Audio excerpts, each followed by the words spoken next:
Z100, Brett Andrews hanging out in studio with my man Tinie Tempah. What's going on, Brett? How you doing, brother? You right? Dude, what's going on? I'm good, man. Happy to be here. First time in Portland, believe it or not. We made it rain for you because I know it's pretty rainy in I'm used England. to that in London, yeah. So you wanted me to feel welcome That's at what home. we did. I love what you're doing here. Thank exactly, you. Exactly. Appreciate that.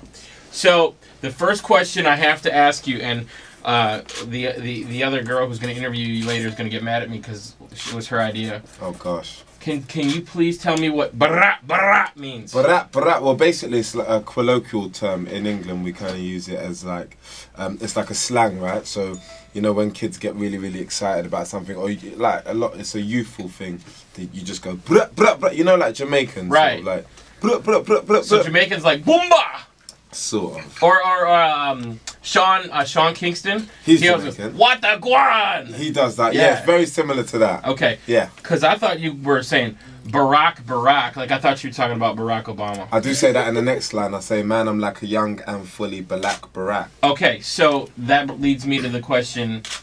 Okay, you're British. Talking about, you know, Barack Obama over here. You got the Queen over there. Yes. You got the royal wedding coming up. Yes. Is that all anybody's talking about over there? Because I feel like that's all anybody's talking about over here. It's not even our country. Are they talking about the wedding a lot? Yeah.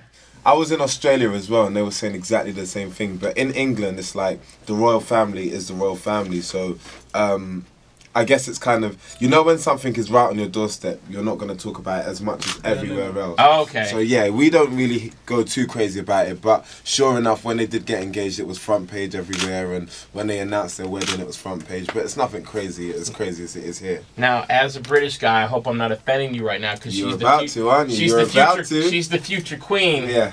But Kate Middleton is fine. Yeah, she's all right, man. Did you see those bikini shots? Whoa. Yeah. Where have I been, boy? Google that, dude. I'm doing that when I get home. She is fine. So the wedding is like in a couple days. I'm assuming you're going to be here in the States. I am still going to be here. It's going to be like super early in the morning. And a lot of people are going to get up and watch it. So are you going to like plan your day around it? You're going to get up and watch it? Are you being serious? People in America is going crazy for the wedding. People are going to get. It's like it starts at like 4 o'clock in the morning here because of the time difference. Via satellite. Satellite. All right, yeah, we're gonna do it. You're gonna stay up all night. Send me a text when everybody wakes up and does it. Okay, I got you. Well. I got you. So let's talk about your music. We love Written in the Stars. Thank you, sir. Doing huge things for us here. Tell us real quick, like how you got your start in music, how you got discovered. I love. My favorite thing when talking to artists is like the background, the starting off backstory. Yeah. So give us yours. The things people didn't know. Right. Basically. Right. Okay. Cool. I sort of started wanting to do music at around 12 years old. So, you know, from then I just started writing lyrics. You know, as a 12-year-old, you kind of just pick a side hobby, right? Mm-hmm. So that was my major side hobby. 12, 13, 14, it went from sort of writing lyrics to sort of doing freestyles over people's songs, from doing freestyles over people's songs to recording those freestyles, from recording those freestyles to making a mixtape of those freestyles, and then eventually making songs of my own. By that time, I was about 16 years old. I made one song that was particularly better than all the rest of the songs I did, and a lot of my friends were like, "Do you know what? Cool. Why don't you fund a video for it?" So I did. It was called Wifey, and it was sort of like, I like to call it. It made me like a high street hero, which is, you know, like your major roads. You walk down the road and people know who you are because of this one video that's on like YouTube or Vivo or whatever. And then from then, I sort of hooked up with my manager. We set up Disturb in London and just carried on doing the same thing, but just to a better standard, a much higher standard. Got pluggers involved, started mixing down songs, shooting more expensive videos.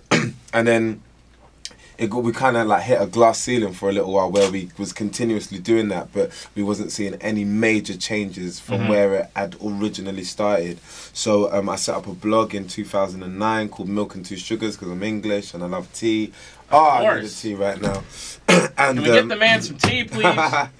And yeah, basically got a record deal at the end of 2009, and yeah, I mean the rest is history. Recorded a song called Pass Out, which was my first single in the UK. Went straight to #1, has become like a really cult classic, if I do say so myself. And yeah, I mean the rest of it is history, you know. It's funny whenever I talk to British artists. Something I notice a lot of times when they're super famous in Britain, they come over here and they're just they kind of almost have to take a step back to where they were. You know what I mean? Like it's a whole nother ball game. You essentially got to kind of repay your dues. So it's amazing though. It's amazing, Brett, because it was such a journey. It was such a struggle. I don't want to say struggle as opposed to journey. Let's just say journey.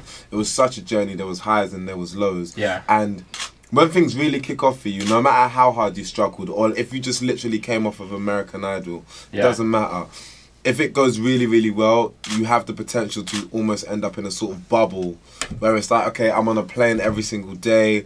I'm in a certain class on that plane. I go into a nice hotel. So when you get to big, wide America, it's like, okay, cool, show me what you got. Like, you're going to perform in front of 10 people today. Right. You're going to have to nail it. Yeah. You're going to have to do meet and greets at this station. You're going to have to do that. It is a humbling experience, and I wouldn't change that for anything. That's awesome. If you can do it here, you can do it anywhere, like Jay-Z rightfully said. Right. I love it. I love it. So, you're performing tonight. You're on, how long is the tour? How long is the North America tour? We're here for a couple of months, so we're here. I do understand the amount of work it takes and the magnitude of this country as well. So we're putting in the work, definitely. When was the first time you stepped foot in America? Whoa, the first time I stepped foot in America would have to be, I would say, 2003, maybe 3 or 4. What's your favorite part of America? Ooh, I'm going to be honest with you. I think LA is my favorite part of America so far. Yeah. Remember, I still haven't seen all of it yet. Well, you haven't seen all of Portland yet. Exactly. You just got here. Portland Come on, is baby. a beautiful city, though. I It must is. say. It's one of the ones where I've came here and immediately just been like, wow, this place is lovely. So when you go to LA, let's say you've been overseas for a while, you've been back home, you go to LA, what's the first thing you do? Get some Roscoe's chicken and waffles. There you go, Exactly. Roscoe's chicken and waffles. That's the correct answer, right? I love it. We definitely do. We always say we won't again. Yeah. It's like you eat it, and when you're halfway through the meal, you're like, I'm never doing You this. eat it and then you feel like crap the rest of the day. I'm never doing this again. But sure enough, we do, and it's amazing. It is what it is. Oh, look! It's kind of you. She's Lisa amazing. brought up some tea. Thank you. Now, do you feel more at home now? You're amazing. And hot water. Look at that. Do you feel more at home now that you have tea? Tap, absolutely. All right, I love it. I love it. So, tell us a little bit about the show. What if somebody's going out to the show tonight? What can they expect? Well, basically, I mean, the album's coming out in May, so I'm pretty much just showcasing, all the stuff from beforehand, which is like really, really amazing. And you do kind of get those avid fans who have sort of heard the name, heard Written in the Stars, and do all of their research. So I'm expecting those kind of fans to be there, which I'm really excited about.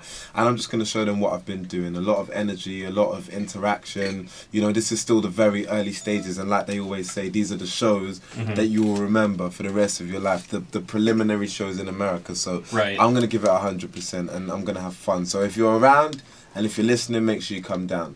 Okay, so, and I don't mean to always keep bringing it back to the British thing, okay? Yeah. But something that I've noticed with British singers and rappers and musicians in general, when in their songs, you can't really tell that there's an accent so much. And then, do you ever meet people like at a meet and greet and they don't realize you're British until you start talking? In America, that's happened a lot actually. Yeah. Like especially not even just people in a meet and greet, just anybody you meet. Like I'll be like, hey, how you doing? They'll be like, where's that accent from? I mean, like, is that? Wait, that was a good American. Yeah, do you get what I mean? I'm learning. I've been here a while. Give me your best American accent. No, I can't. That was it. That was it. That's all you got. I didn't have to think about it too much. That was it. Yeah. So they're like, where's that accent from? Is it from like Massachusetts or whatever? And they're just like, why would you think that? Like, this is clearly English. And then also when you tell them that you're from England, they're like, oh, okay, if you're that from person England? thought you had a Boston accent, that person's probably the dumbest American you've ever met. So Well, I apologize on behalf of all right, no, America. not to worry. Apology accepted. And then sometimes, you're like, okay, I'm from England. They're like, you're from England. What language do you speak? I'm like, wow. Well, do you want to guess? But I'll tell you, I had a phone interview with Jay Sean not too long ago. Who's an amazing guy as well. And I guess this is my not doing my research too well, but I didn't realize he was British until I started talking to him. No way. Yeah. Then that's the job That's just half me being done, lazy, right? though. No, but that's the job half done, right? I Yeah. mean, if you want to sort of like have some sort of impact here, you have to sort of just fit. Obviously, you have to stand out, of course, but Yeah. you have to just kind of fit into the bunch. Yeah. You don't have to stick out like such a sore thumb that's like, who's that guy? He dresses different to everyone. He's just weird. He sounds different. Jay Sean. I think Jay Sean done an amazing job. Same with Tyler Cruz as well. He kind of just fit in. Yeah. Yeah, amongst the pack. I love that. Well, thank you so much for rolling by. I'm glad you got your tea. Thanks for having me, Big Brett. show tonight, and the tour is just kicking off. Really excited about your career, man. Thank you very much. It's gonna do big things. Fingers crossed, man. I hope so. I like it. Tinie Tempah, it's all the hits. C100. Yes, sir. What up, Brett Andrews? Hanging out with my man, Tinie Tempah. Dude, I gotta ask you something. The most important question I would ever have to ask you. What is your favorite website in the whole world? One website only, z100portland.com. z100portland.com. Go get the iHeartRadio app on your BlackBerry, on your Droid, on your iPad, on your whatever. What else? Everything you can think of, you can download it and get Tinie's records on 750 radio stations across the country.